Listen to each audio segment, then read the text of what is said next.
But yeah, welcome on in, everyone. Allow me now to introduce Monarch Halla. I swear I have tech issues it's the bane of all life. How's the audio sound, everyone? Can you all hear me? My number one thing is the mic just stops working. Or it does something weird with my voice. So yeah, we said hello to the lake.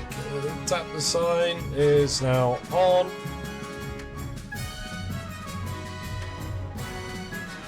Righty, welcome on in, everyone. Allow me to introduce the new winner of the Civil War. We have Monarch Halla. Here we go. As you can see, Monarch Halla, they are protective and they are manipulative. They're also a hoarder. So, initially, we're going to be going for a military ambition. Should that fail, we will instead go for a authority ambition. This means initially we're going to be going to become a tyrant because that's military authority. Then should we be denied military, we'll be forced to become a saint, as that's the other authority ambition. We are going to be proactive in protecting people. We're going to try and make sure nobody gets put in danger. But we also love conflict at court. We love pitting the nobles against each other, so expect us to meddle in the affairs of the different regions if we can. And finally, as a hoarder, we don't really care about trade. Trade is like, it's nothing. Let's just liquidate it all. Put it in the treasury where it belongs, and I don't care how good you are. Your money is my money. Tariffs lover, I love a good tariff. Tariffs are amazing. What are you talking about? Alright, let me just put the sign down. There we go. And we'll begin the game. I'm just going to go get a fresh drink. But you guys can get acquainted with the map. No bug. I'll be back in a moment.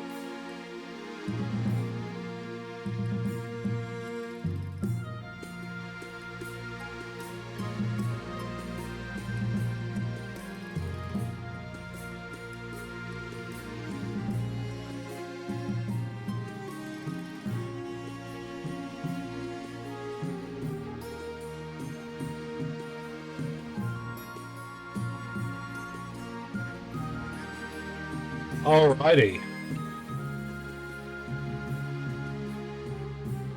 Here we are. So, welcome on in to the game, everyone. Let's see you all here.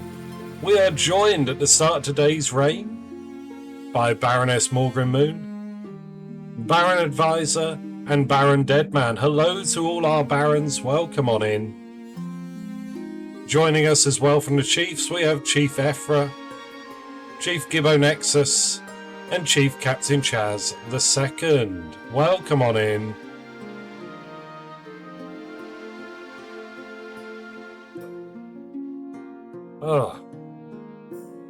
And finally, we have the Counts. We have Countess Whopper, Count Katori, and Countess Lake II. Welcome on in to all our Eastern Counts. And oh, Bonkle, welcome, you just made it in. We got Chief Bonkle III. Welcome aboard.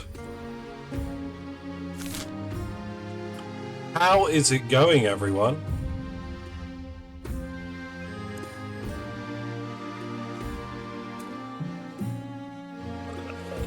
Oh.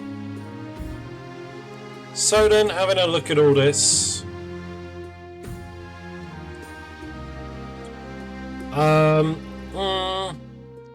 military could be better. We need to get that up. Authority we like. But I'll be honest, like, the farming is kind of bad. We want to get rid of this trade in exchange for farming so people can eat is probably the way forward. I'm going to start, as always, with the path to victory. Your Majesty, the history books do not look kindly upon usurpers, unless, of course, they prove themselves worthy of the throne they have stolen.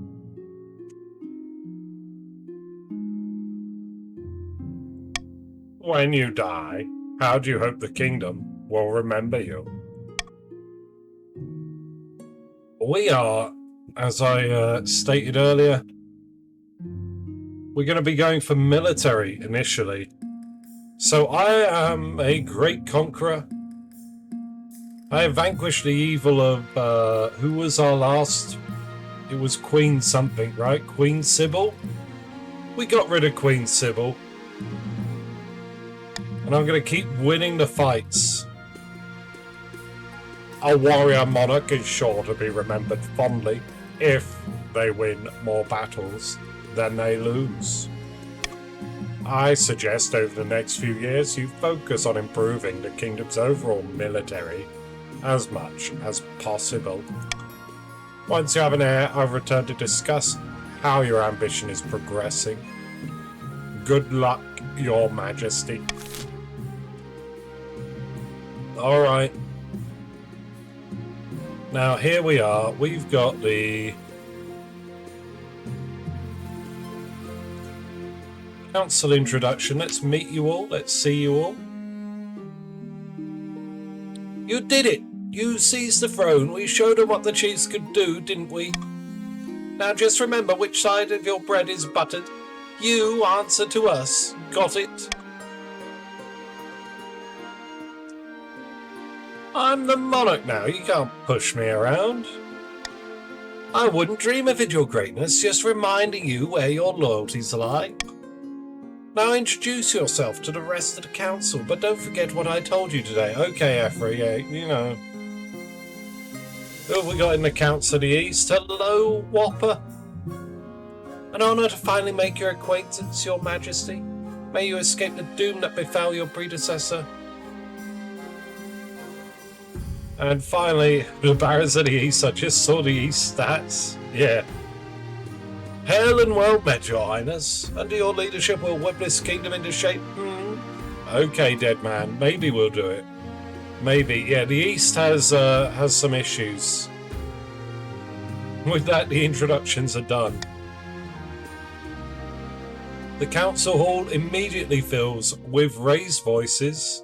Meanwhile, what do you think? Will I be a good little monarch and do as they're told? Too early to tell, but I have a bad feeling. We should have a backup plan, just in case.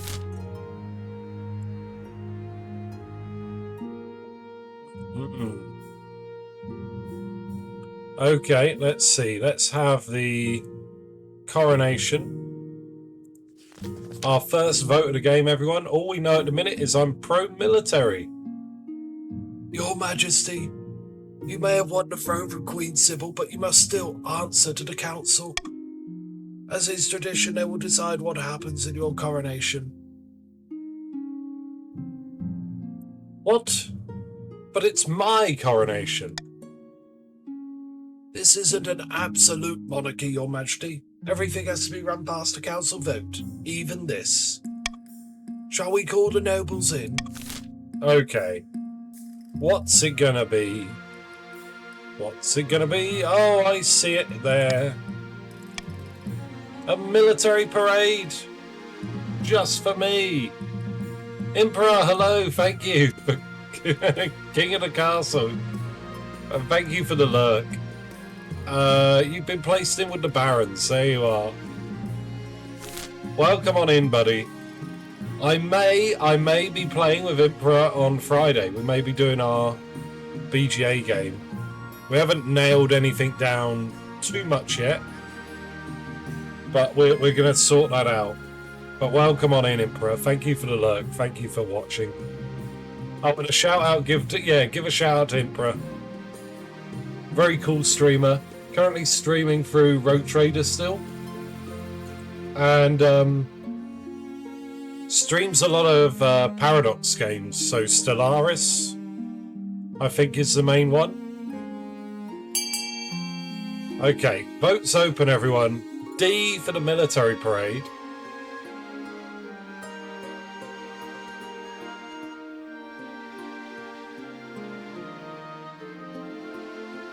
You wouldn't make me have a pagan ceremony with us, would you?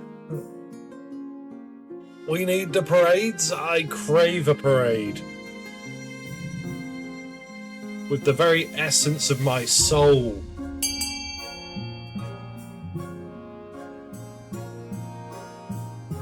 We are parade maxers over here. Maximum parades all the time. And all it's going to cost me is 1 point of authority, which hurts me. Really, it wounds me, but, you know, we'll roll with it. Soldiers from across the kingdom take part in the parade. They're even outfitted in impressive new equipment for the occasion. As you climb up onto the shield and hold your sword aloft, you realise this is not going to be easy. Your arm quickly starts to hurt, your soldiers stagger and groan under your weight. Sure enough, one of your shield bearers trips on a loose cobblestone and drops you face first in a puddle. In full view of half the city, at least the only thing hurt is your pride. Puddle sighted. Who needs a river when we have a puddle? Okay, so eyes down, we're going to be picking our schemes, the barons first. How are you going to try and scheme to get me off the throne and put your claimant on? We have Isaac of the Morgrim Moon bloodline, an eccentric marcher elder, stands before a blazing hearth, roaring with arms outstretched. Isaac is bringing the bagpipes, bringing the noise. When did the march back down from a fight? Never. I know you'll do whatever it takes to put me, your rightful king, on the throne. Isaac is here. Oh wait, yeah. It's the Chancellor's ancestor. It was random. I don't believe Morgrim's... No, I haven't sent Morgrim the save file, so nothing's been tinkered with. Options for the barons are A, doppelganger if you want to find a body double for me. B, modernization if you want to transform the army into a lean, mean killing machine and assume direct control of it. Or C, propaganda if you want to put Isaac's face all over the country and get everyone to love Isaac.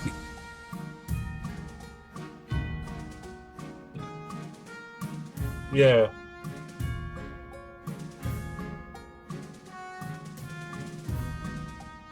Bring the Isaac in. What's it gonna be? Okay, I think... Who else? Emperor and Dead Man. If you're waiting, I'm gonna do a 3, 2, 1 and we'll move on.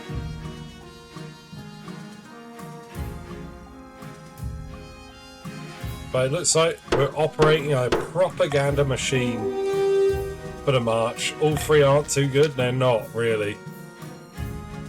The barons plan to persuade the population that only a charismatic general can protect them. First, the common folk must be afraid. To advance their scheme, the barons must lower stability to 4 or less in 3 seasons. Okay then.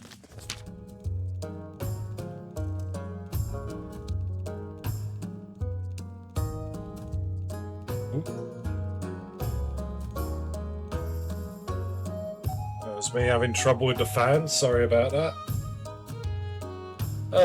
Arnie! Oh no, not another Arnie. Arnies are never good. Arnie of the Bonkle clan, charismatic northern hero, stands precariously on a longhouse crossbeam, droning on as if in a trance. Arnie looks pleasant. Look at this. We love Arnie. Morgana is with us. Halla sits on the throne, and the chiefs are in charge. But the other regions will already be scheming to depose them. Do we stay loyal to the new monarch or cut our losses and put me on the throne instead? What are we gonna do? Morgana is with you? Yeah.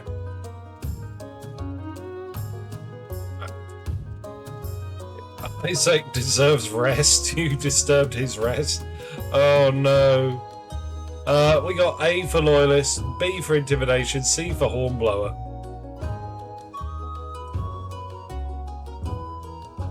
Who's the outstanding chief?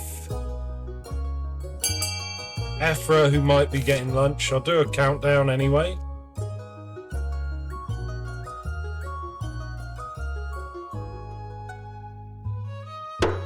Oh, there we are.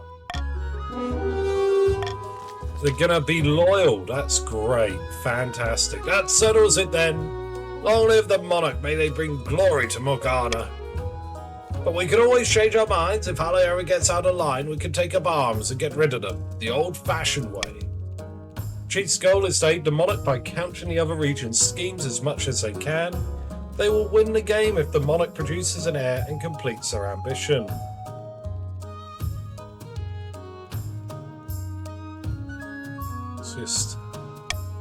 However, if defiance gets too high, they can still change their minds and rise up in rebellion.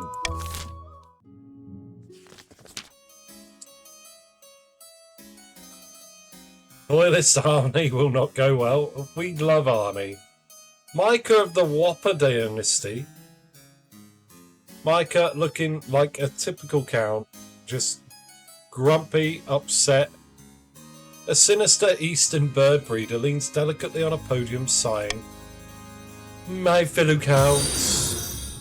In ancient times, the East was its own proud kingdom. We can bring back those days of glory, but not while the false monarch Halla wears the crown. Okay, so counts. What have you got?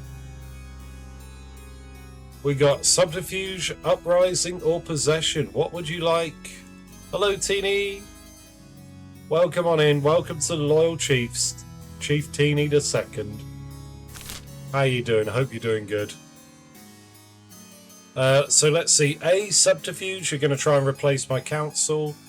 B, uprising. You're going to rely on some peasants. Or C, possession. Summon a demon to live in my head. Where are the counts? Who are we missing? Whopper and Lakelock.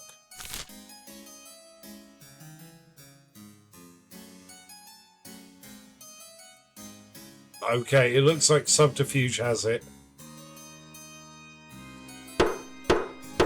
So let's go through that. The counts plan to replace the monarch's advisors with their own agents. First, they must prove they're doing a bad job. To advance their schemes, the counts must lower stability to 4 or less in 3 seasons. So, anti-stability, and they're both in 3 seasons? Ooh.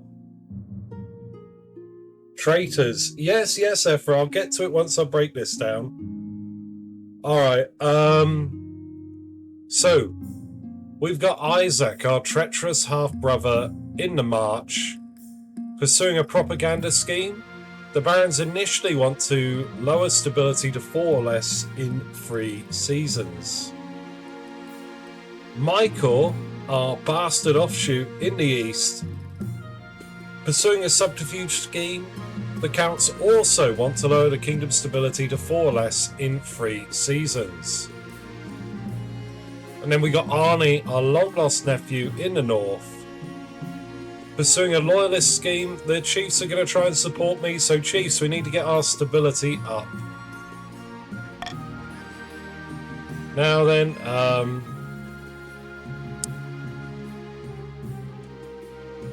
I mean, here's the sign, so everybody you can see what we got today.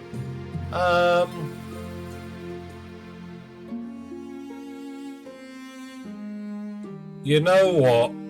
You know what? Thank you for being here. Golden choice.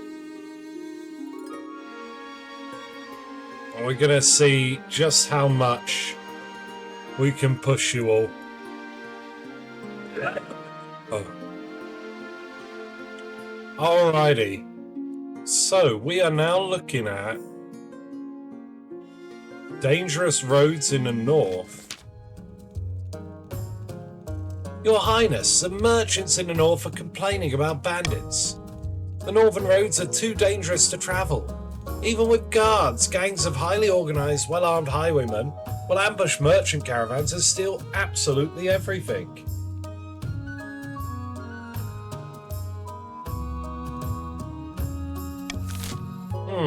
What can we get? You know what? We just won a civil war. So I would very much like to send in the battle-hardened regiment. Let's send in our champions to rout the bandits, okay? Vote C and we'll have a punch-up.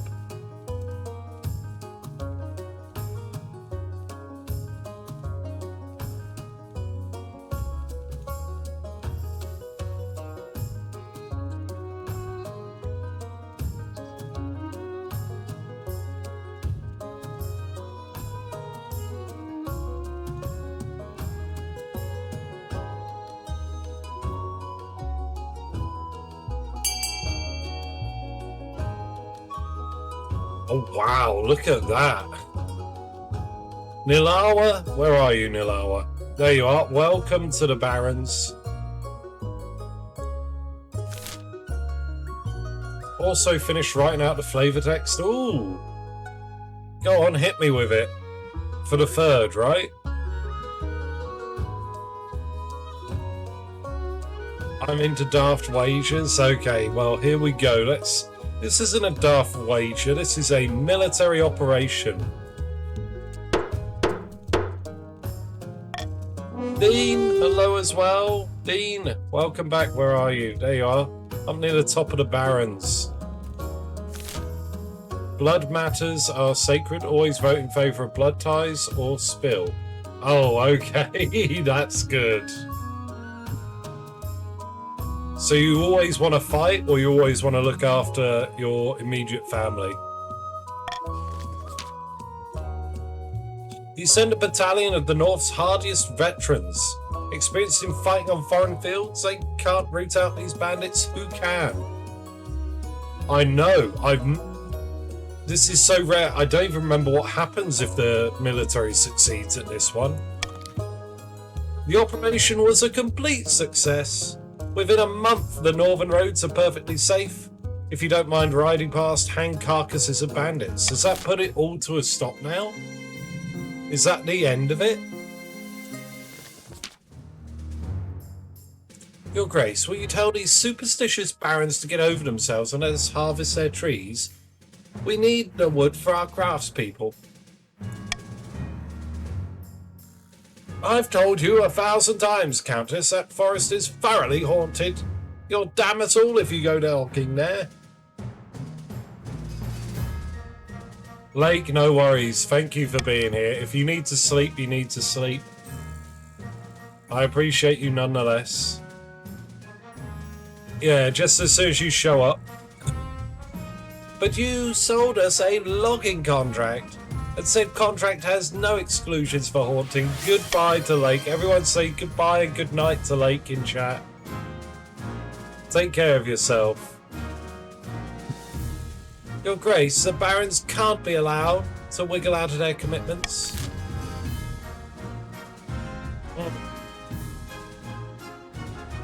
You know what?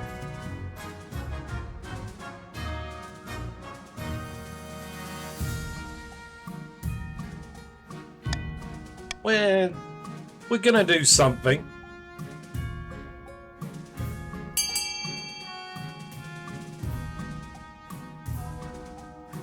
I like these odds. The odds are good, aren't they? Some people just come by and put their nobles into the game too. Wait, who came by? Oh wait, no, I've read them all out, right?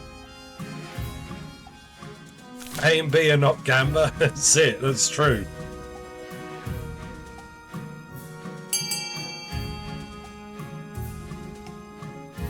Right, I'm just going to go to the bathroom right quick. I'll be back in a moment. Ooh.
Right, here we go. Oh no!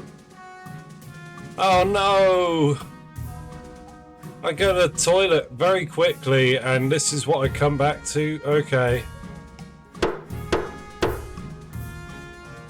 Chiefs are like, I foresee no consequences that will impact us. With the council's express permission, hundreds of eastern lumberjacks rush into the haunted forest and start hacking it down. But they're woefully unprepared for what they find. The moment the workers cut into the ancient trees, they come alive, picking up labourers and devouring them whole. Isn't that fantastic? Look, our stability went down, thank you. Panic spreads, the counts withdraw from the area immediately, but the forest does not return to dormancy. Instead, trees start marching across the march, ransacking villages along the way. I warned you! I warned you all! Now there's an army of angry trees on our doorstep. The greed of the counts knows no bounds.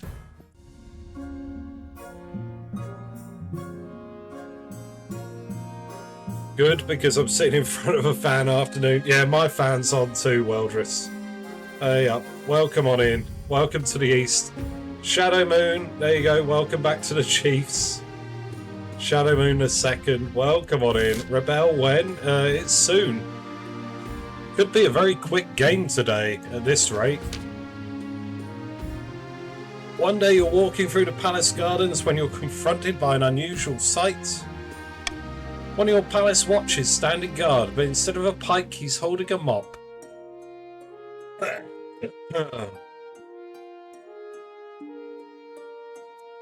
This is unacceptable. Sorry, Your Majesty. Last week a grubby urchin kicked me in the shins and stole me proper bike. I grabbed the first replacement I could find. What if there was an assassin? I'd probably hide behind a decorative urn. I can only apologise, Your Majesty. The Palace Watch have been more competent than usual recently.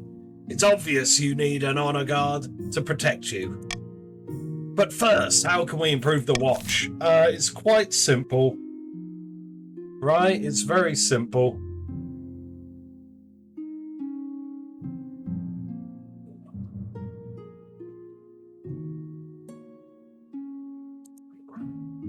We're going to have to enforce harsher discipline, and I'll pay you for it.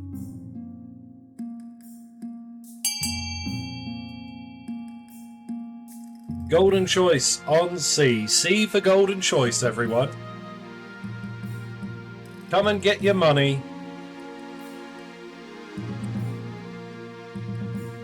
Money, money, money.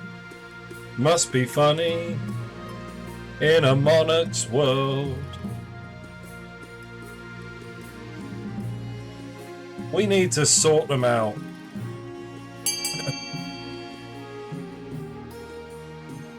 Money?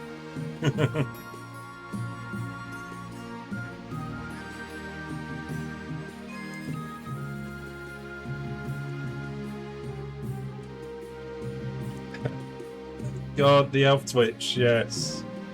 Big money. Alright, there we go.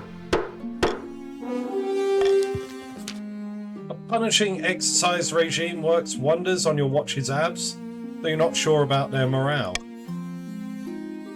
If one thing is clear from this mess, it's that you need an honour guard who can actually keep you safe, not like these kittens. Think carefully, Your Majesty, these guards' loyalties will be divided between you and their region. Of course, you could just hire foreign mercenaries, they'd be loyal to coin above all. You'll choose our northern warriors, won't you, Your Grace?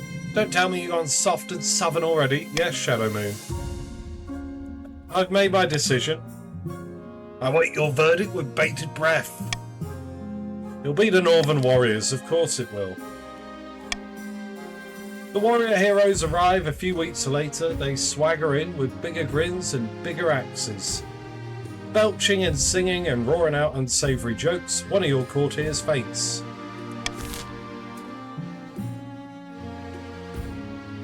Alright. End of season. Let's see. We got... Right. So, barons and counts can reduce stability even further with F the prison. As for the chiefs, farming would be nice. See the aqueduct, that would be good.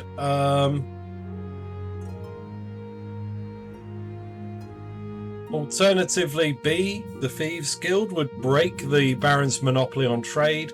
A, the monument would help me out. Not gonna lie. A, the monument I would very much like. I would love to have enough authority to stave off what is it? A third season rebellion? Open up the votings now. Type !fund. Followed by the letter of the item you would like to fund, followed by the amount of money you'd like to fund it with. Top 2 items at the end of the auction will be built and take effect. All other bids on other items will be refunded to you. You have about 40 seconds to get your funding in, but there's a slight delay on stream, so I'll type in chat when there are 10 seconds left. Go, go, go!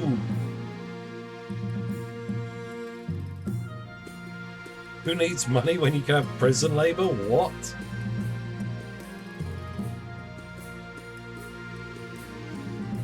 Alright, what are we looking at? F and C at the minute. Boom, 10 seconds.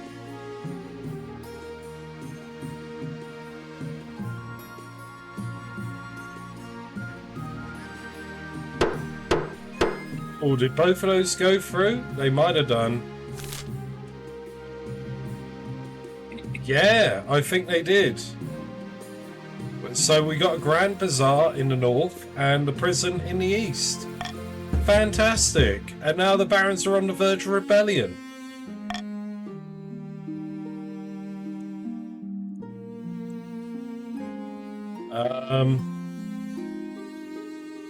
Okay, let's deal with this one. Your Highness, ever since those bird-brain counts tried to cut down our ancient grove, the trees have been rampaging across the march. You just said the forest was haunted. Lots of forests are haunted. You should have said composed of ancient cursed trees that swallow people whole. The grove is older than the kingdom itself. It's no wonder it held such power. Please, my liege, assemble the council. We have to appease the trees. Alright.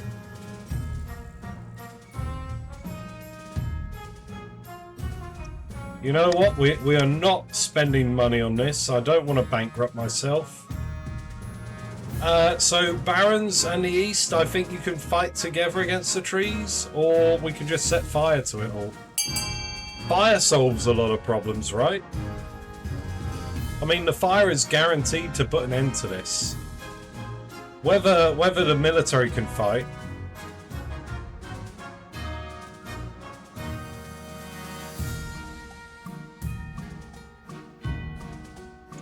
I love how bringing in Eastern soldiers to help with the fight does nothing. I'm pretty sure, didn't we buy the Eastern soldiers some muskets and things last game? In the Civil War, we sort of bought them cannons. 60% of the time, it will work every time. Dear God. Alright, well, here we go. 60%, what could go wrong? Send in the military. By blood of the dead, we'll show these soft barons how to cut down a few trees. Legions of Eastern soldiers, lumberjacks and rangers, armed with wood-cutting axes and torches, are sent to the front lines. Despite their ferocity, the trees are no match for Eastern grit, nor their sharp axes. Stumps litter the landscapes and their volunteers are paraded through the march. Another military victory, okay? We have won the Civil War. We have won against the barons of the north. Not the barons, the bandits of the north.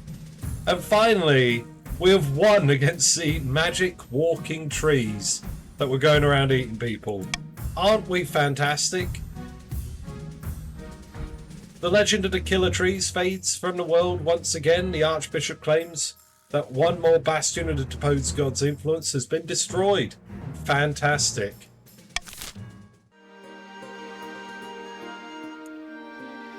Aren't we all happy? Yes, we're all happy. Hello, Your Majesty. Oh, the peasant don't look happy. I've travelled all the way from the east to beg you to do something about the price of grains. I can't afford to feed my family. A day of back-breaking work isn't enough to buy a bonkle. She's right. The grain price in the east is beyond all control. Greedy merchants rake in profit while the common folk starve.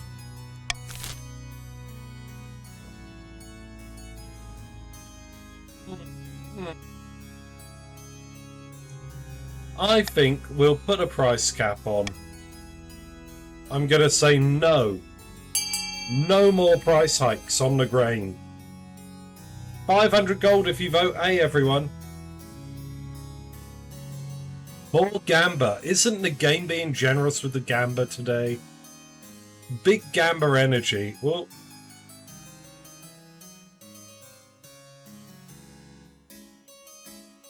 maximum gamba. Let's go. We beat like 260%. Seems like they're not registering. Where are you, Emperor? No, there they are.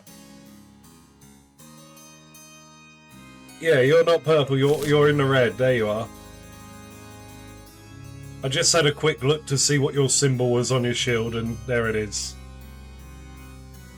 No worries. Sometimes there is issues where it doesn't register people's votes the first time they put it in. But here we are. Price cap incoming. Your street price cap on grain, however, wily merchants start using the grain to brew alcohol to avoid losing money and getting around your orders. As a result, oh no, the supply of grain goes from hardly any to almost none. The peasants are worse off than ever, and starvation grips the east. Oh, isn't that bad? That's kind of bad, right? That's not good. If they cannot have grain, let them drink beer, because that's what we're doing. We're brewing the beer. Starving for real. We love government intervention here. When is it these are kicking off? Okay, maybe we can turn it around next season. Your Majesty, it's important you find a spouse sooner rather than later. I'll take the liberty of finding eligible candidates. What is your preference, men, women, or do you not mind? It's women, Chancellor. Thank you very much, Your Majesty. I'll send out messages to the most influential families in the realm. It's an easy enough decision. You're marrying to the chiefs as you agreed before we took the throne, right? Right? Maybe not. Maybe not. Oh, this is very upsetting. But you know, chiefs, I think you can support me. You've just had a big payout. I think that's fine. I can dip into your coffers a bit.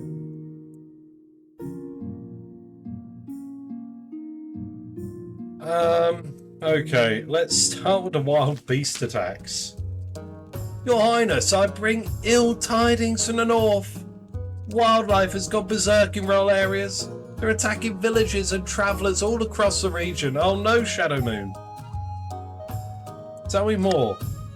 They're great hulking beasts, clearly twisted by magic. Some say they walk and talk like people. The northern warriors are afraid. They say the creatures are a dark omen, a sign of the end. Bloody hell. What's got into these chiefs that they can't handle a few wild animals? And hello, Sleek. I didn't notice you joined. Welcome on in.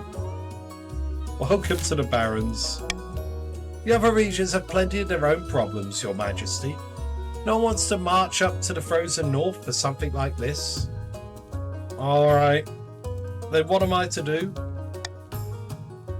Moved in all sleek and silent like. There you are. Point of order, Your Highness. The Church and of the Ninth God could provide shelter for all those who need it. All will be welcome, whether they are adherents to the true God or not. It's the least we can do. Or if you can afford it, we can send detachments of mercenaries who aren't afraid of a few wild bears. That should put an end to this crisis.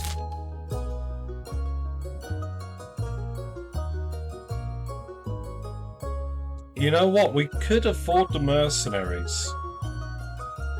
I'm gonna leave it up to you. We can either pay for mercenaries, or we can put the chiefs in the church.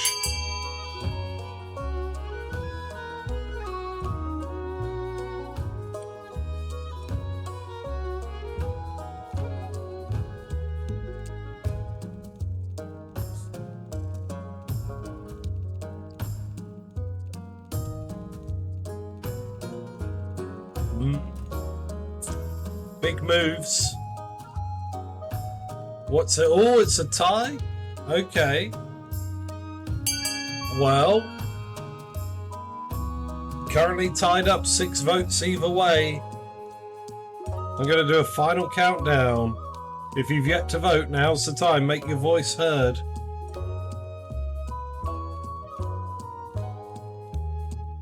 Yeah, I think Emperor's got it. You broke the tie. Well done. The Archbishop instructs all churches along the north to open their doors to refugees fleeing the attacks. They are more than glad for the assistance. Our farming is abysmal.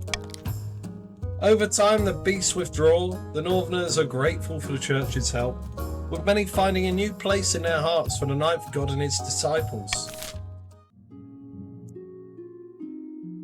Oh dear, what else have we got here?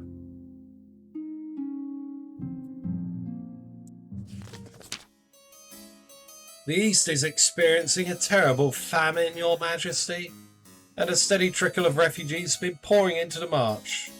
Yes, it's a terrible tragedy. They're looking for food and steady work, but finding neither.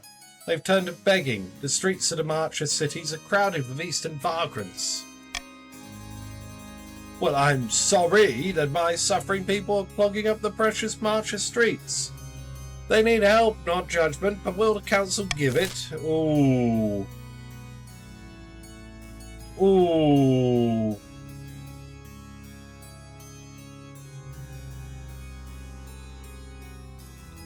You know, shall we give out food personally? Or shall we distribute grain? Just pay for it. I think just paying for it, that would help. So I'm going to do golden choice on A. This seems to be the best bet. Vote A, everyone.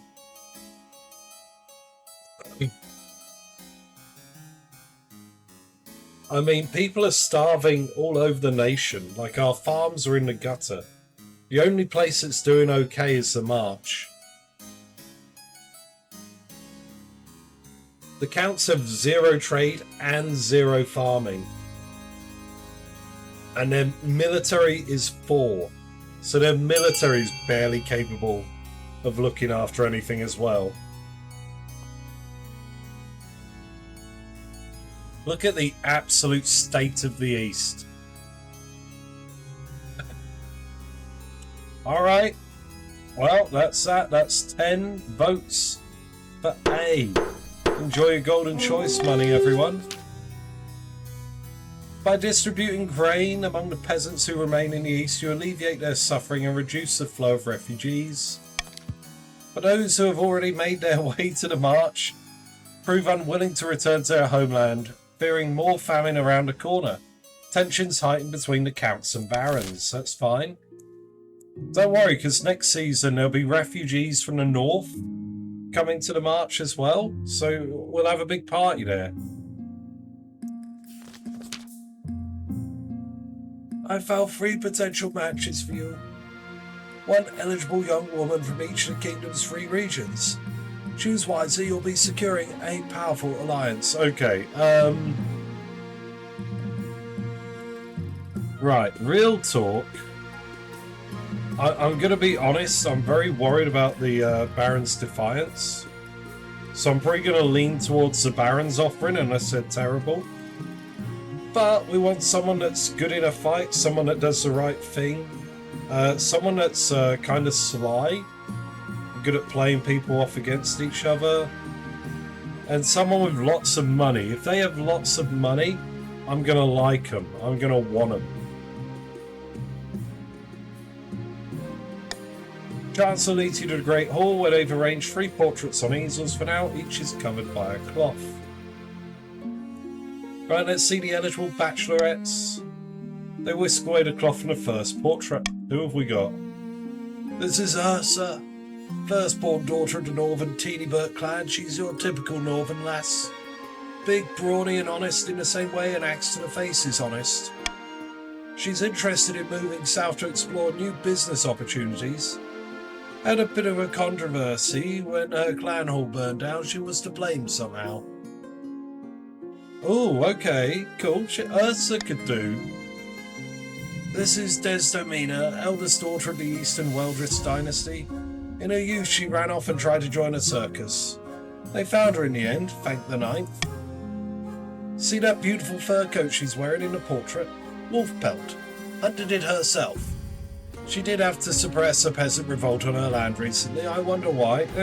No. Finally, we have the Marches offering. Enrica, scion of the prestigious Dead Man bloodline. The barons all seem a little scared of her, though I can't work out why. Oh, scary, sounds good. She's a zealous follower of the Knife God, able to quote scripture backwards and forwards and at volume. She's also said to be obsessed with carving a place for herself in history. You know what? Yeah. Dead Man, we're taking your daughter. What do you think? Of course, by picking a candidate, you'll anger the other regions, but you'll gain a lifelong alliance. We're going to take Henrika of the March. Excellent, I'll make the arrangements.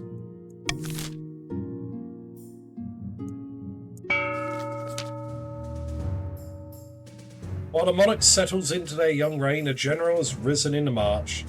The indomitable Baron Isaac. General, fantastic news. We're ready to move forwards with the plan. Oh, Emperor, working against me, are you? The kingdom is in such a state that the commoners are begging for someone to save them. All we need is a suitable boogeyman to get them really riled up. The Ashmedian Empire will do, I should think. After all, they've always coveted our lands, especially in the March. How would our dear monarch stop them without the kingdom in such a state? Good thinking, General.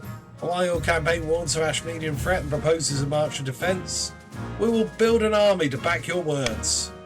Next stage of the Baron's scheme, their stag goal is to have the highest military in 3 seasons. They're almost there. Well, they've got it already.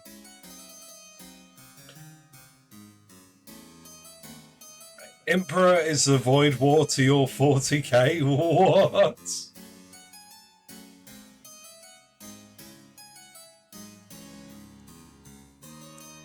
Far in the east, Count Katori is hosting a dinner party with a few distinguished guests.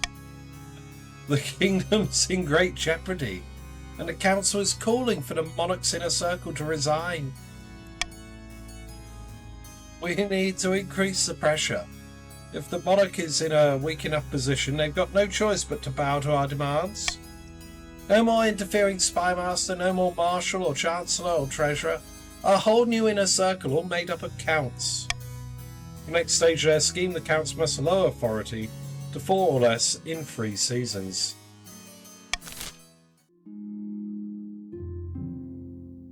Okay. Right, it's very simple. I'm happy with things as they are.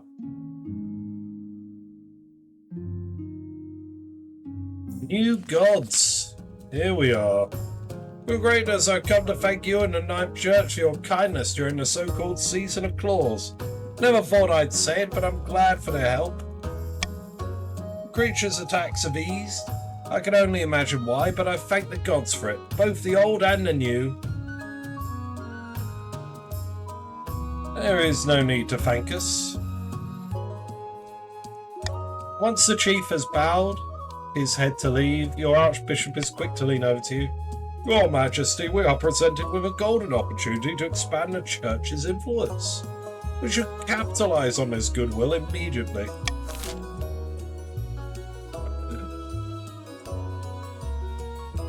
I mean, I don't really mind either way, to be honest.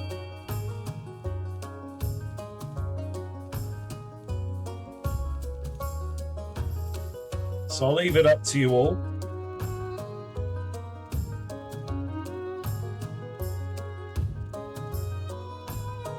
Let them suffer, let them burn by being the most religious.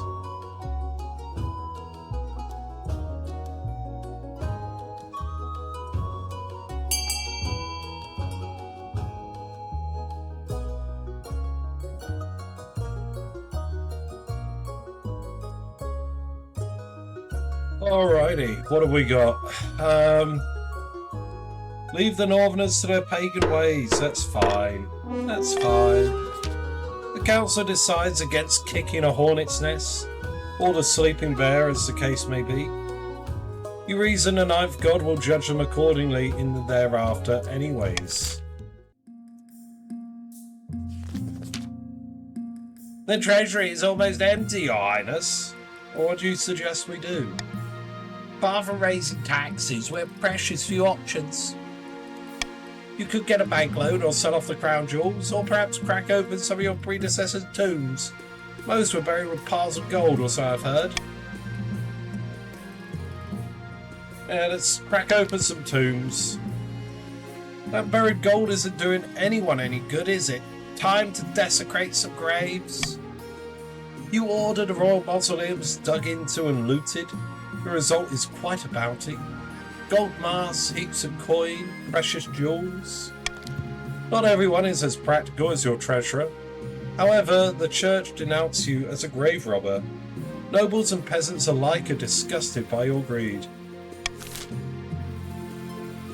No, won't come back to haunt us at all. Your wedding to Henrika is naturally the talk of the kingdom. Nobles and peasants alike travel from across the realm to attend. For a week and a day, the capital is one giant party. Feels like you're the only one not taking part. Instead, you're getting ready for the ceremony. Soon enough, you're standing in St. Bertrand's Cathedral with Henrika at your side. Do you take this woman as your lawfully wedded wife? I do, Archie. And I pronounce you married in the eyes of the kingdom. After the wedding, of course, there's a feast, and after the feast, a dance. Your new wife, Henrika, only dances with obvious reluctance. By the time you find yourself alone with Henrika, it's past midnight and you've never felt more tired. Neither of us asked for this union, but I assure you, it could blossom into something of mutual benefit. Agreed. Excellent. I hope this alliance proves most fruitful indeed. You head to your separate bedchambers. Perhaps you'll draw closer in time, but for now your wife is happy to keep you at arm's length. We're doing so good.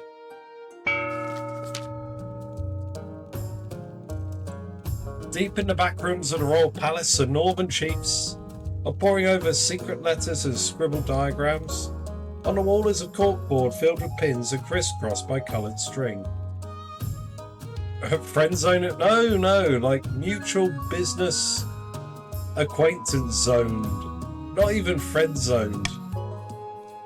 The monarch didn't marry Ursa, but at least they married someone. Now they just need to get on with finding an heir. Aye, the clock is ticking. The kingdom has been in a sorry state of late. That General Isaac has been touring the march, blaming it all on the monarch. The barons are planning something. Now we got to keep up our efforts. Monarch Halla isn't going anywhere on our watch. Associate zone, there we go. The chiefs must continue to aid the Monarch by countering the other region's schemes. They will win the game if the Monarch produces an heir and completes their ambition.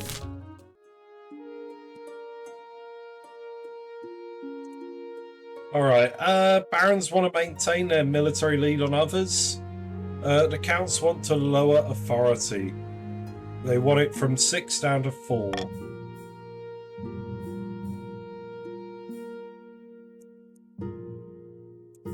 Uh-oh.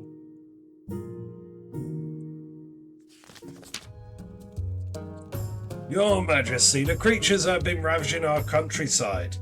They're of Randa. Of Randa? Of Randa, your greatness. People in the north turned into horrible creatures for an ancient ritual.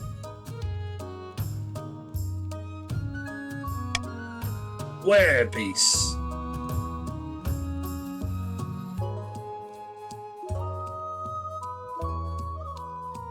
We should act swiftly then. Wait, your Majesty, there's something else you should know. The of Randa, they're fanatics. They attack us because they believe we turn against our old gods. They wish to see the influence of your ninth god completely eradicated from the north. Your Archbishop is incensed, but calming with a wave of your hand. A vote must be called. Archie trying to get up.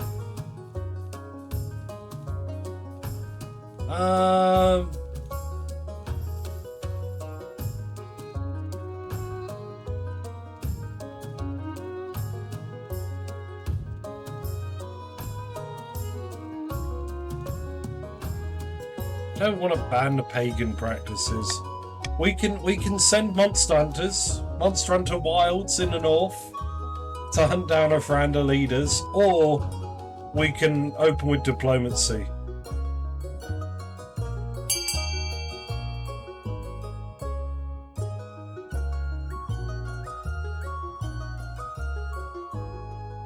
It's diplomacy, is it?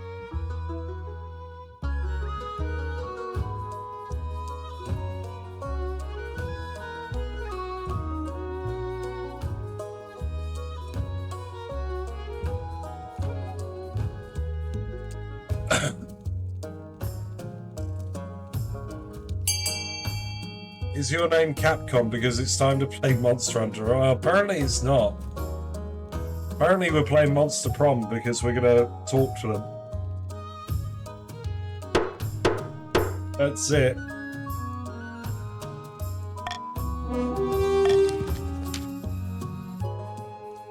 It's the only way to resolve the situation once and for all, but some of the nobles mutter that your northern heritage has made you too soft on the chiefs. Yeah, true.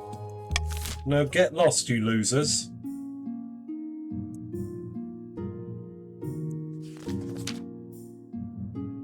Hail Halla, I've had an idea. As you know, the people of the March are quite pious. As a member of the royal household and an avid adherent of the church myself, I thought I might go back to my homeland for a time and take the opportunity to preach in your favour. You mean make me some kind of saint? Not exactly. I mean, unless they really start to like you. But support from the church can't be a bad thing, can it? Go forth and teach them to love me, my dear. Huzzah! I'll make the preparations immediately. Word spreads fast that Queen Consort is planning a tour of the march. Thousands flock to town and villages where she plans to stop. Once she arrives, Henrika gives a series of impassioned speeches to locals, preaching at length about your good standing with the church. It strikes a chord. The Spy Master happily announces that your popularity is rising all across the region. There we go! We're at it. We're good. Without a word, Countess Whopper hands you a blood-red envelope, sealed with white wax in the shape of a skull. Inside is a beautifully written invitation to an event called the Crimson Vigil, due to take place on an autumn night later in the year. Is their defiance going to be too high? I'll attend it. We will see you at the next vigil, Your Majesty.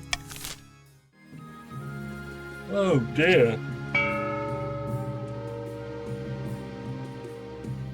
All right. So, of note, the barons may want aid a fortress to further bolster their military lead. The counts may want F the theatre to lower authority. Me personally, though, I'm gonna be honest. See the aqueduct so people aren't starving. That would be the best option. I don't want more starvation events. So here's everyone and their money. We're going to start the auction now. Type exclamation mark fund, followed by the letter of the item you would like to fund, followed by the amount of money you'd like to fund it with. The top two items at the end of the auction will be built and take effect. Everything else will be refunded to you. You have about 40 seconds to get your funding in, but there's a slight delay on stream, so I'll type in chat when there are 10 seconds left. Here we go, here we go, here we go. We got the C&B. I did not expect the Thieves Guild to be here, but okay, we'll take it. We'll run with it. Give us that aqueduct. 10 seconds, everyone. 10 seconds. Don't miss out.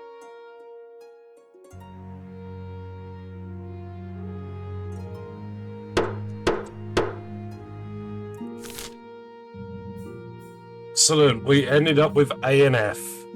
Fantastic. The Chiefs get to continue to starve.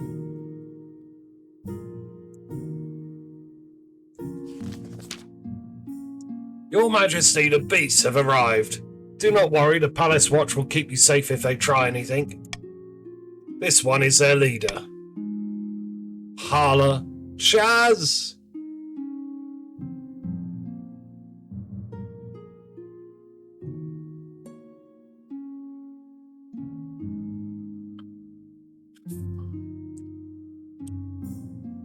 It is pretty.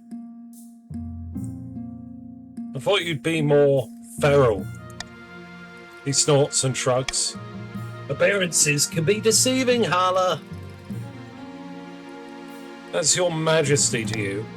Whatever pleases you, your majesty. Alright, so what do you want? The Church and the Knife God must withdraw from the north immediately and never return. This is our demand. The chiefs have lost their way, and we will show them, by the valour of Voltor and the wisdom of Morgana, what it means to be a Northerner. Absolutely preposterous. Surely you cannot even consider this, your majesty. These monsters should be shown the sword.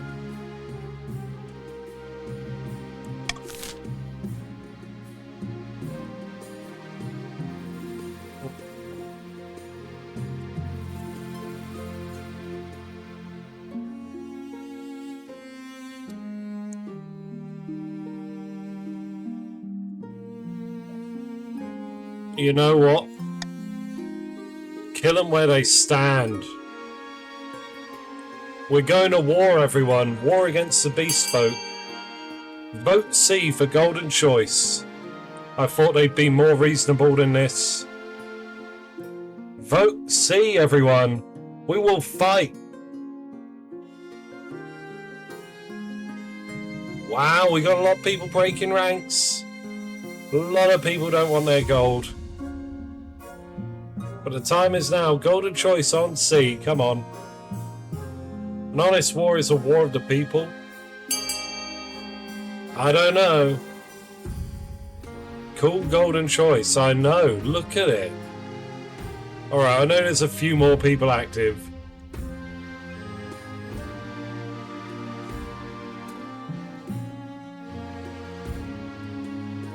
No Golden Choice? No, there's gotta be.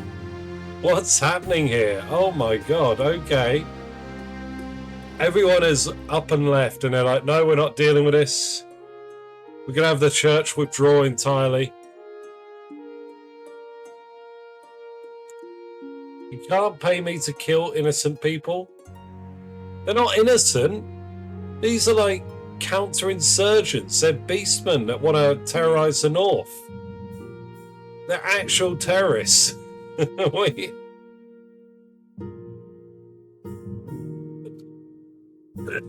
All right then. 3, 2, 1, and we'll move on.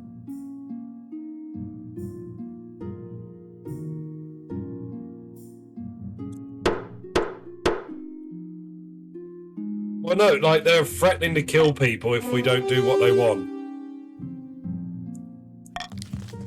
But there we go. The Archbishop is incensed, as are the other regions. The idea that the monarch would roll over so easily for religious zealots has them questioning your authority. Fantastic. The Ufranda, for their part, agreed to return to their homes and stop fighting. In the coming season, they begin to rebuild the north, though not without wariness from their fellow villagers.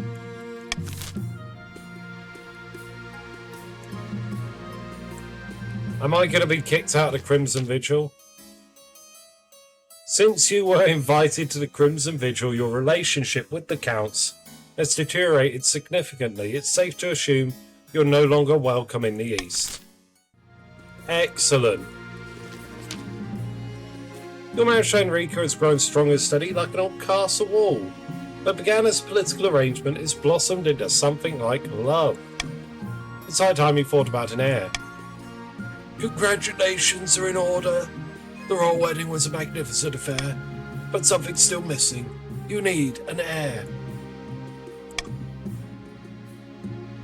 Access denied, yeah. You need someone young whose loyalty is assured. A child of your own would do the trick, even if they're a bastard, or the youngest of your many cousins. No, my wife is gonna have a child with me. Ah, the traditional method. No one will object to that. I'll arrange for you to take a month off from ruling so you can get down to business. Terrible. Across the kingdom, commoners and nobles alike are now turning to General Isaac, who promises to rescue them from the monarch's weak rule. There are daily parades in the general's honour. A cult of personality begins to form. Commoners are signing up in droves to fight for Isaac. His popularity far eclipses the monarch's. In the Grand Hall of Baron Emperor of the First Castle, a number of figures are hunched around a hearth, plotting away. Soon people will beg us to depose of our pathetic monarch. The general is in place. It's time for the final blow. What's next?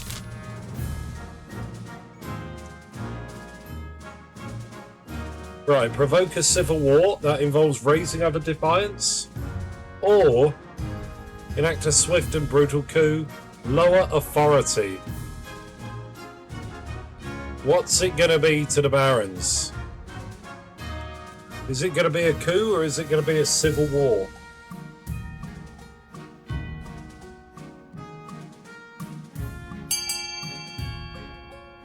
Well, I mean, none of the barons are voting. Oh, there we go. We got a palace coup from sleep.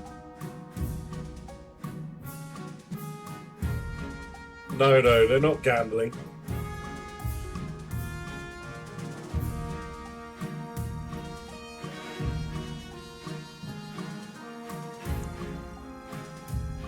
Let's see. No worries, that's fine. It's fine. Okay, you want to lower my authority? Just like... Oh, okay, it's a lag.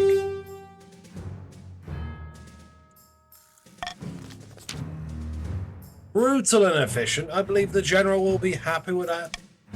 And what are we waiting for? Let's go. Not just yet, the monarch's grip on the kingdom is loosening, but it must be weak enough to allow the general inside the palace. For the final stage of their scheme, the barons must lower authority to 1 or less. Ugh. In the darkest depths of an eastern forest, the Count Katori has gathered some of his fellow plotters around a mossy stone obelisk. Council demands that the monarch's advisors resign, and the monarch is too weak to resist. Our replacements are waiting in the wings. Once our advisors surround the Monarch, we'll have complete control of what they hear. We will shape their reality. We'll treat the Monarch like a mushroom, keep them in the dark and feed them. Now, let's not be vulgar. The question is, what should we do with this control? Yeah, but it would end with your victory, Sleek. So, what do you want to do, Counts? Turn the Monarch into a useless figurehead? Force the Monarch to abdicate in favour of their claimant?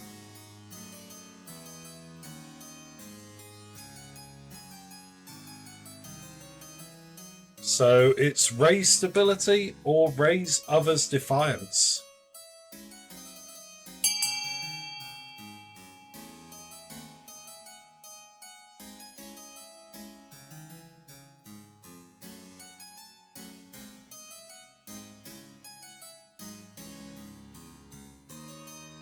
I love subterfuge because it wants you to lower and then raise it. Yeah. Alright.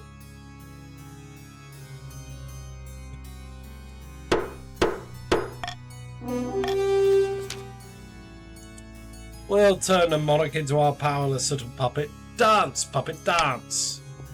Sometimes it's scary how much you get into this, but yes, it's a great plan. What now?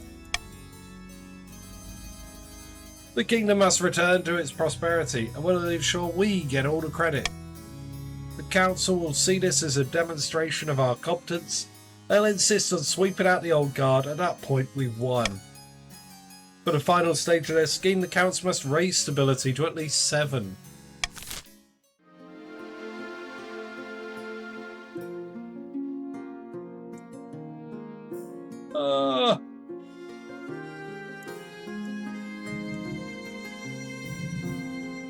Do kind of want the money. But no, we can't really afford to piss everyone off.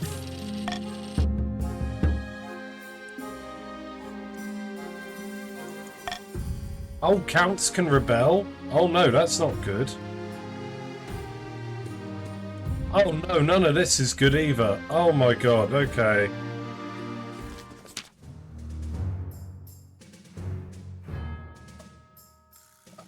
The Honor Guard, Katori, they are the chiefs.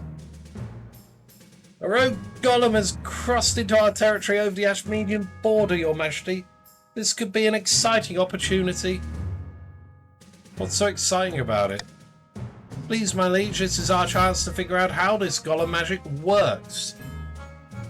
We could even turn it against Ashmead. Your Majesty, the barons would drown their own grandmothers to gain an advantage over Ashmead, or over the chiefs and counts. Golems are an offence to the Ninth God. They're dangerous. We should destroy it before it gets out of our control.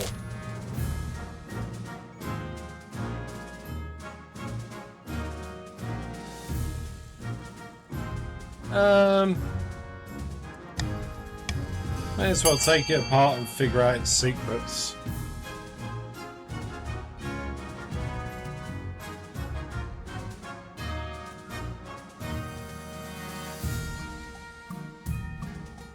Boop, boop, boop, boop, boop. Boop, boop, boop, boop, boop.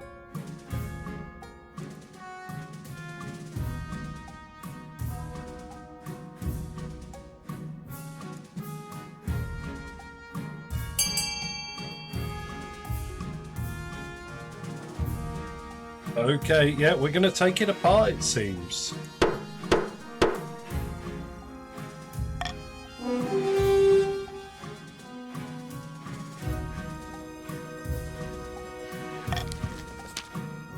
The secrets of the golems have been a mystery for too long.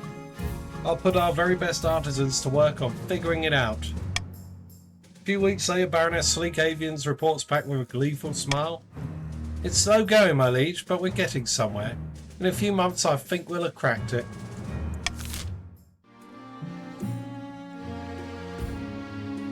Stone Maiden. Oh, no.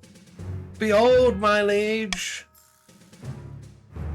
Baron Dean II pulls aside tarpaulin to reveal a granite statue of Baron Emperor I. The The statue is impeccably detailed, its expression a frozen grimace.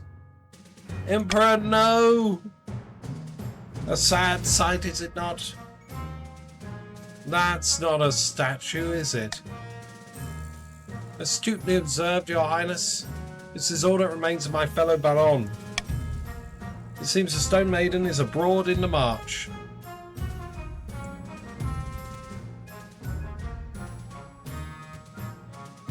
Who's that? She's a walking statue with burning yellow eyes. All who meet her gaze are turned to stone. She sleeps for years at a time before waking and terrorizing the kingdom. She must have ambushed Baron Emperor I on their latest hunting trip. Please, my liege, we must do something. Salutes, everyone. Emperor has died, turned into a statue. And Emperor will now join the council as Emperor II. Open to see a no-death run, don't be silly. Heal count has hit 1.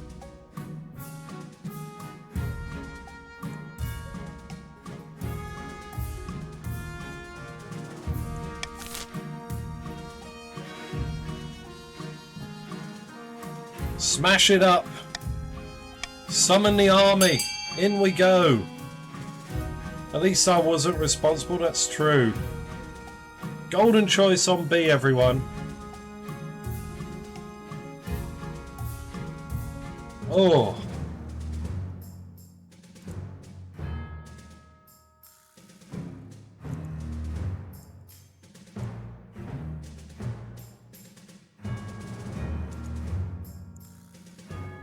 Wow, okay.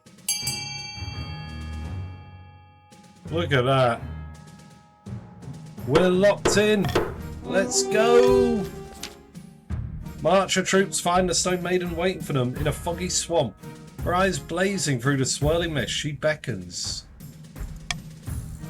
A terrible battle ensues, with hundreds of soldiers turning to stone. At long last, endless hammer blows shatter the Stone Maiden into 1,000 tiny pieces. Let's go! The Barons see this victory as a sign of the Ninth God's favour, and who's to say they're wrong?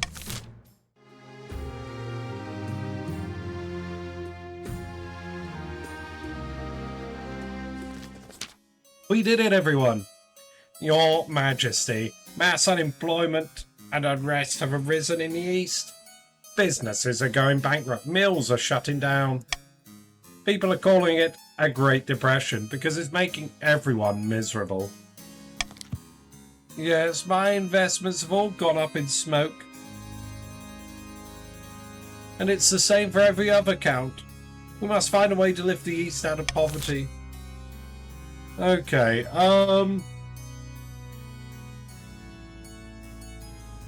stop buying so much turnip toast. I'm not going to spend money on this. We can have older mass unemployment, turn them into soldiers. Do that. That's good. That'll work.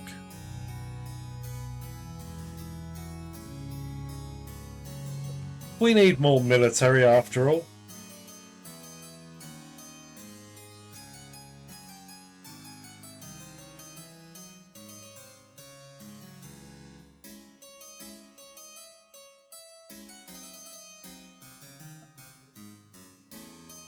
All right.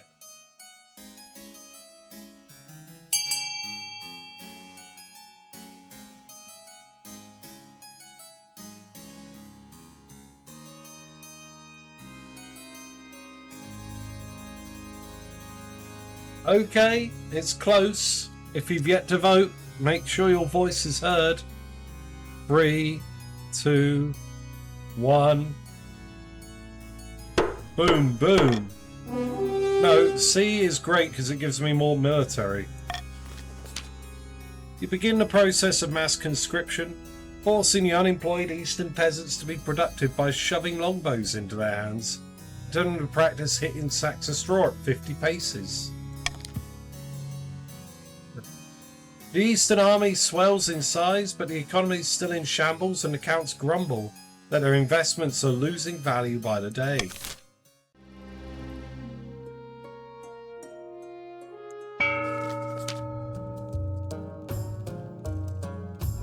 Chiefs are gathered in the empty council late at night. A new report comes from one of their spies. By Halla's beard, Isaac is planning to overthrow the Monarch, and the barons are backing him. Is it too late to stop them? Impossible to say. They haven't made their move just yet, but it's coming, and the Monarch still has yet to produce an heir. Perhaps it's worth changing tack. Is it too late for Monarch Halla to... We might want to get out while we can. Our only other option right now is to retake the throne by force, if we think Halla is too weak to hold it. But it's an all or nothing play. If we rebel now, all our goodwill will be gone, not to mention a few of our heads. If we lose, we'll be back to square one. Muchai, hello, welcome on in. There you are, you're in the counts.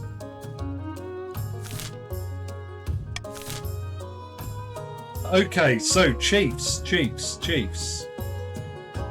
I'd like money. I'd like A, the money, but I'm also happy with B, the propaganda campaign.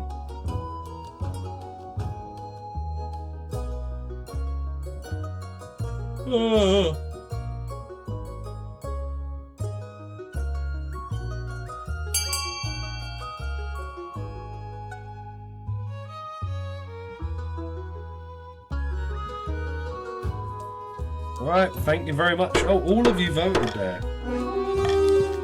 Excellent stuff. The gods are good. This should help Halla keep a good grip on the peasantry, but we can't do it all for them. The chiefs must continue to aid the Monarch by countering the other region's schemes. They will win the game if the Monarch produces an heir and completes their ambition.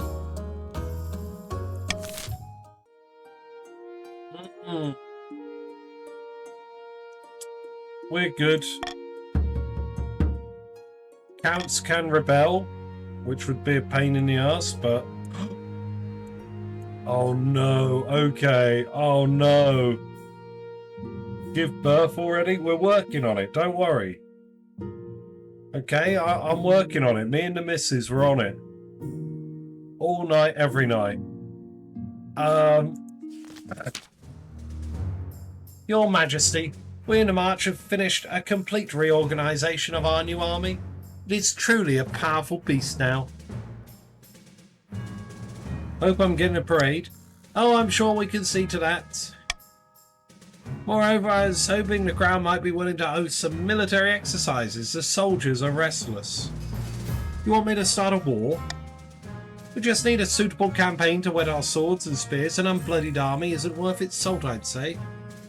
Let's see what the council thinks. Instead of a costly war, Your Highness, we could establish mercenary companies to fight abroad and take a healthy cut of the profits. Or if Your Majesty wishes to gain something more than gold, we should use our might as intended to make inroads into Tamerlane. His meagre army will surely be no match. It's very simple. Mercenary companies loyal to the barons. Fat stacks of cash to me and you with golden choice. Boom, boom. Vote A for golden choice, everyone. I'll be back in a moment. Just going to the bathroom.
Right, I am absolutely starving right now. So it's time for the quiche. The quiche is here. Looks like we're going for the mercenary companies. Thank you very much, everyone. Let's make some money.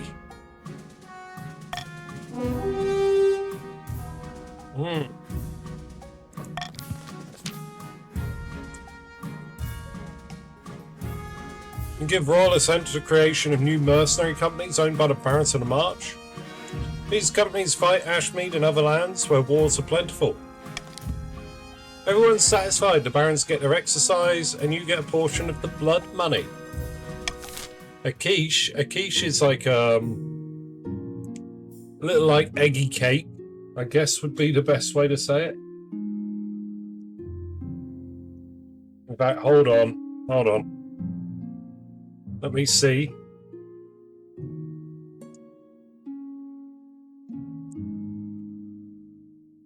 This is it. Spoilers for something I've got in the works in the near future, everyone. But let's see if this will work. That is a quiche right there.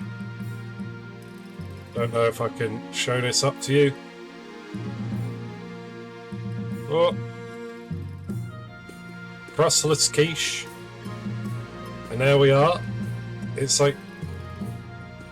just like a little eggy cake. Hands, I know, hands. Ooh. Yeah, there's bacon in it. It's cheese and bacon. I've eaten Tesco something before. Tesco is like a major supermarket in the UK. Not baking your own. Look at this. This is like £1.70. And it's like really good. Really fantastic. Bacon, cheese, and spinach are the most traditional ingredients. Oh, okay. But yeah. So here we are. Hand reveal, if you want to see it. There they are. But yeah, we'll go back to King of the Castle. Whoop. We have Tesco's in my country. They're kind of like a poor man's supermarket. Yeah, they're a poor man's supermarket here as well.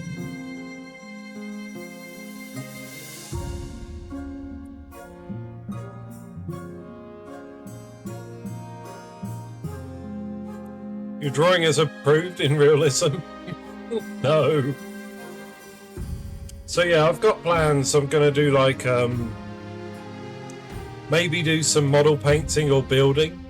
That Morgrim's already beat me to the punch, yes. So I'm thinking here, we may as well discuss that quickly while there's so many of you here. I have my affiliate anniversary in the week after next. So it's Monday the, let's see, where is it? It's on my phone. M&S is super posh. M&S, I don't even shop there. That's how posh they are.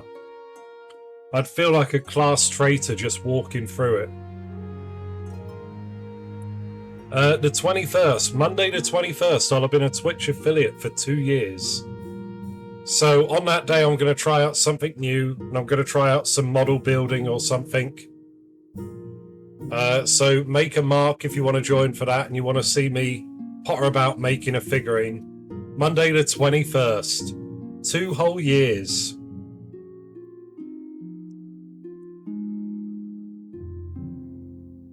And we'll see how that goes. If that goes well, it might be something I'll try and do as regular content. Also, I want to do some art and a few other bits. Machai, thank you for the follow. Hey, or Machal, rather. With the 2 next to the L, my brain just sees a division, it turns it into an I. But Machal, thank you for the follow. Let me bring this up. You can see my regular schedule here. So as you can see, I'm playing King of the Castle on the weekends. So Saturday and Sunday, I'll play a game of King of the Castle and then do something else afterwards. We got V Rising on Thursdays, Total War on Wednesdays, and Against the Storm Mondays. This is my usual programming at the minute, but we're gonna be doing other stuff as well, of course. Let's go back to King of the Castle. There we are.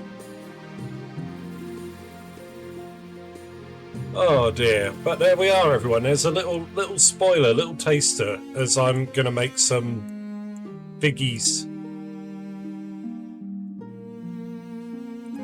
Okay, secrets of the golems. What have we found? We've cracked it, my liege. Golems are powered by scrolls imbued with the words of Kaldavaga, the Ashmedian machine god. We could bring golems of our own, but we need to pray to Kaldavaga too. I even say it. Heresy, heresy, heresy. Okay. I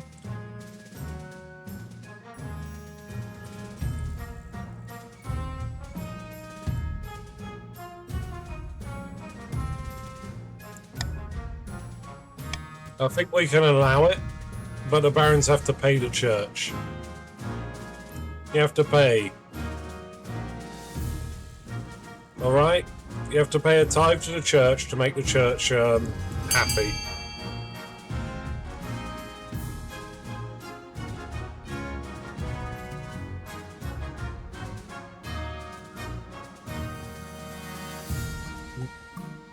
Peace.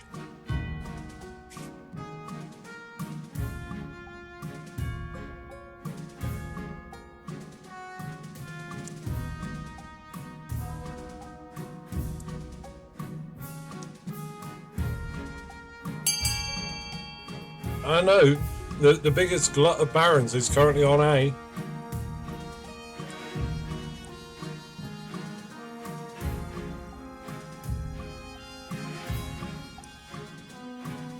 But there we go, we've now got golems. Grudgingly, the barons cough up a truly staggering amount of money until the church is finally satisfied.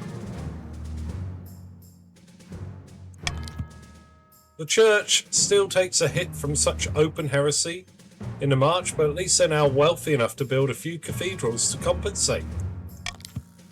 Meanwhile, dozens of church factories are built in Kaldavaga's name, and soon marcher armies are bolstered with untiring clay giants. The golem mercenary meta is upon us.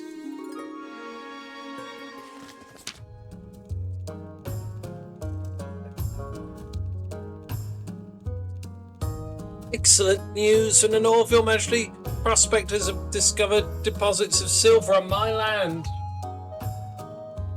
Mining will begin. Wait. Count Mutchell waves an ancient parchment. The silver belongs to me.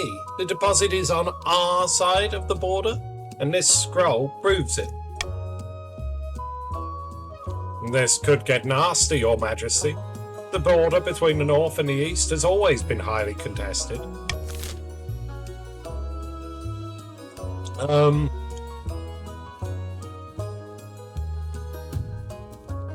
I mean, I'm just gonna say the north.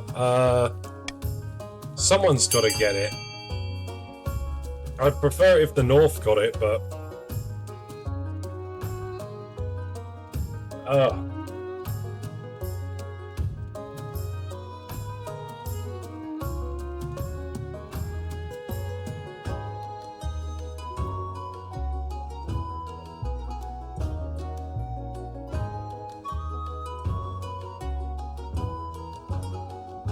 all right.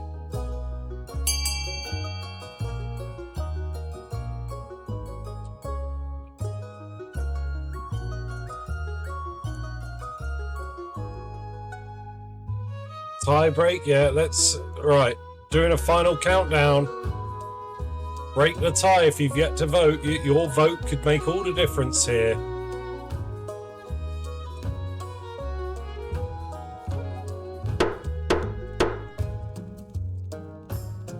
Whopper, what was that? You were so...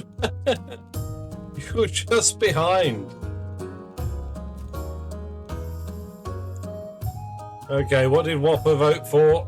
B.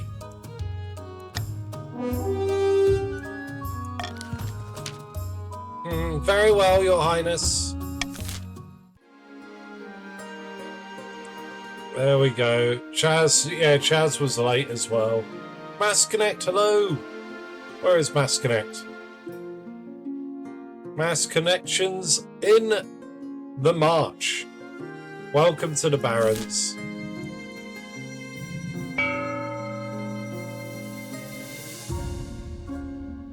Pog as well. Hello, Pog. Where are you? Pog diddy Pog Pog. Baron Pog is here.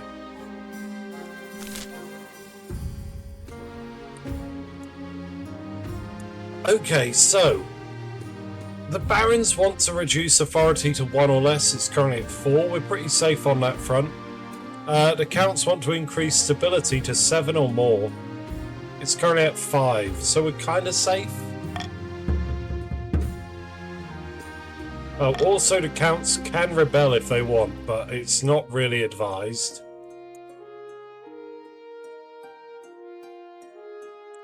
Mining news, my favourite news.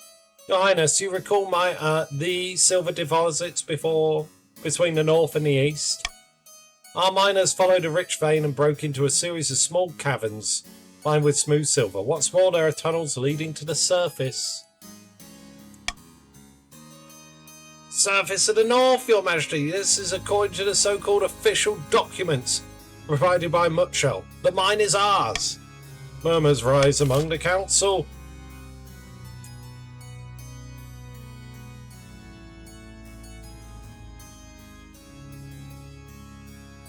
We have to investigate it, right? I'm going to spend money. B. Let's find out what these documents really are about.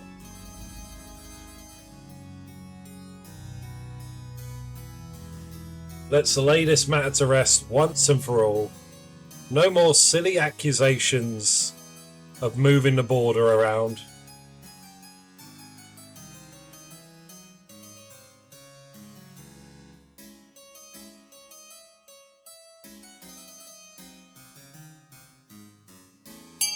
Was the variable error in this event chain ever solved? I don't know.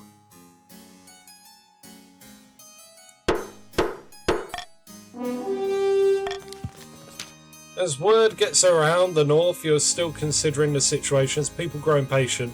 Legal scholars dive into the Eastern documents. Money and no. It's just, that's it. Your Majesty, a travelling barge. She said she has come to compose a song for you. Not just any barge, Your Highness, the best in all the land. Sally Six Fingers, they call me.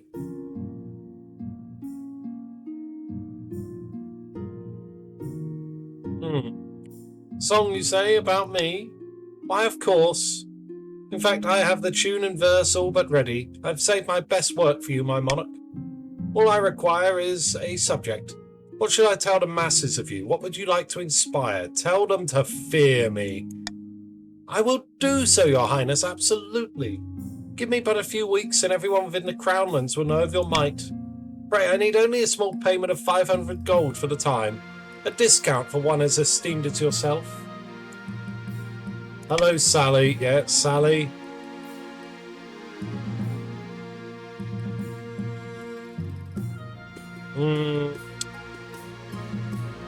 Let's go. Take 500 gold. The bard nods enthusiastically and heads out to do your bidding. Unfortunately, Sally is a better salesperson than a songwriter. She composes a song, yes, but it fails to capture the hearts of your people.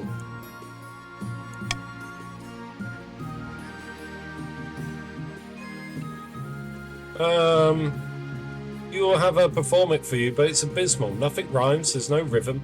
She doesn't even pronounce your name correctly. It's Halla. Halla. Not Lala. Hella, yes, Hella. That's funny. Hello. Your quest for an heir is finally complete. You stand before the council holding a small child in your arms. Should I die, I ask that my crown be passed down to. The council hall is filled with nervous silence. Hey, hey,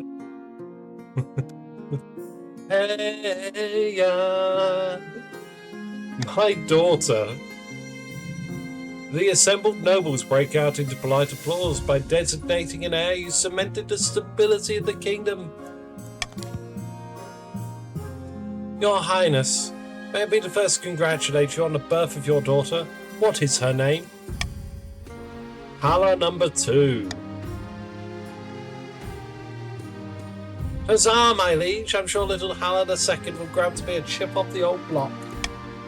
Congratulations on finding an heir. Now you just need to fulfill your ambition to win the game. Expect a visit from the Spy Master soon. All hail Miss Tiny Boss, Miss Tiny Boss, future boss. Right. I believe the Counts need F the library in order to get stability up to 7 and they will win the game. Everybody else, if you want to stop the Counts winning the game, we need A the prison to cancel out the library or just reduce stability in general. A the prison to lower stability, everyone. Otherwise, the game could very well end here. Lou Bega doesn't like to talk about Halla number 2.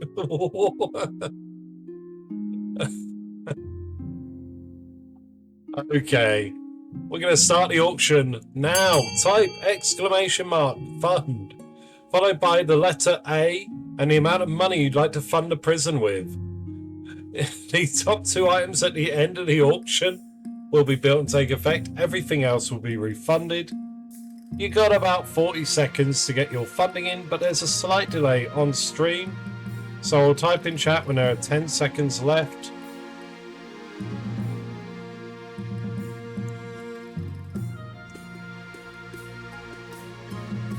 Oh dear, let's have a look.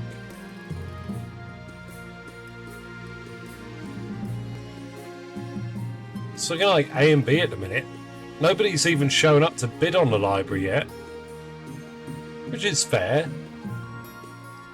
10 seconds left. Sorry everyone, 10 seconds.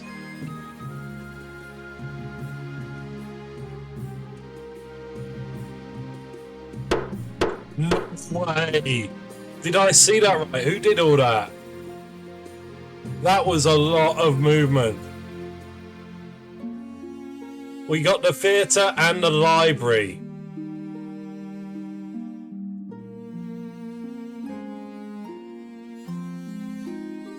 The Ephra snipe, indeed. No matter what. Well then, everyone, here we are.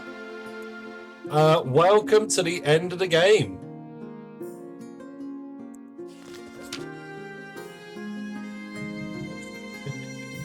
Majesty, I am here to tender my resignation. Not you too, Chancellor. The Treasurer's resignation was last week. The Spy Master vanished without a trace. The Marshal has come down with a mysterious illness, and your physician thinks she'll be dead within a week. I'm sorry, Your Majesty, but the Council has left me no choice. I am assured that my replacement will be most satisfactory. Goodbye, Your Majesty, and good luck. Very well, old friend. You're left alone upon your throne. Not quite alone, your wife is by your side. Your new advisors are all Counts. They will do nothing but promote the Eastern agenda. I'll give them a chance. I hope you don't regret it. At that moment, the doors to the throne room swing open. Greetings, Your Grace. I shall be serving as your new Spy Master. And I am honoured to be taking your place as your humble Chancellor. Shall we get right to it? First order of business, I think your role has expanded beyond what it should be. What's that supposed to mean? The council meetings are a drag, aren't they? You should use the time to relax, drinking wine in a bathhouse somewhere. We can take over for you, Your Majesty. Leave it to us. Better for everyone that way. I do like the bathhouse idea. From that moment forward, the council meetings are off limits. Instead, you spend your time riding horses, attending parties, and learning to play the bagpipes. Your new advisors assure you that the kingdom is thriving, and the people love you. The church considers you a saint, and it's a new golden age. It might even be right. After all, people certainly look happy enough when you're allowed to give a speech away from a stagecoach. But is the kingdom actually thriving? Well, you wouldn't know. Better ask the people who are really in power. Bada bing, bada boo. Monarch Halla ruled, if you call it that, for a few more years. The counts were making the real decisions. It didn't take long for the monarch to outlive their usefulness. The barons withdrew support, and a wave of popular momentum behind General Isaac petered out. He is soon just another bitter old soldier, ranting that he could have been the king. Unable to reverse Monarch Halla's slow descent into irrelevancy, the chiefs once again found themselves outnumbered on the council. Monarch Halla was kept in the dark, while the counts ruled supreme from the shadows. With the crowning of King Michael, the counts expected this arrangement to continue. In that, they were profoundly mistaken, but that's another story for another time. GG everyone, well done to the counts. So counts in chat, what do we want for King Michael? Is that a different loyalist Ostex? Yeah. I think so. I think that's different to what the chiefs would get normally. Monarch Halla, the figurehead. Farm and trade for Whopper. Trade and farming for Weldris. Oh, just anything that's zero. Counts really need both, yeah.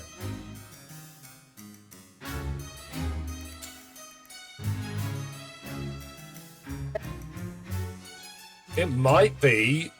No, it's not a Morgrim thing that I'm aware of. Frame and Tarming. Thanks, Vitamin. Oh dear. So yeah. Let's take a look. So, Monarch Halla, the figurehead, has been supplanted. What I'll do, I'll say farming and trade, and I'll roll for which one's the lead one. When I set up King Michael. Who have we got nobles-wise? We got Ephra, the wealthiest. So here we are with Ephra, 8,350. Emperor has spent every penny. And finally, King Michael, first of his name. Big lad. Ready to take over. I, to this day, haven't seen over 4 years. Oh, I've seen it a few times. I think I remember Casual Hoy once ran a game and he failed his ambition like 3 times. So the game stretched on and on and on, yeah. So you have to have like a rebellion or you have to fail your ambition a lot.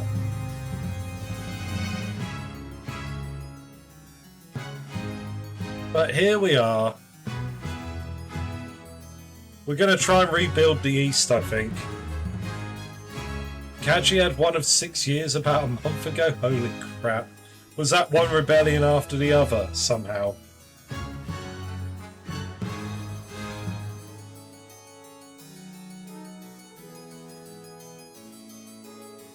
Extenuating circumstances. I see.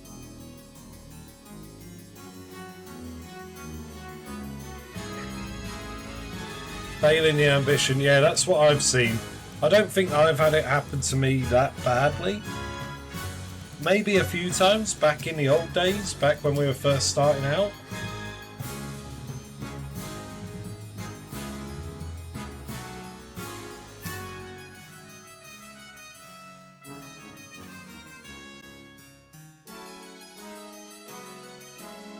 If the counts are rich and richly fed, we might be less ambitious.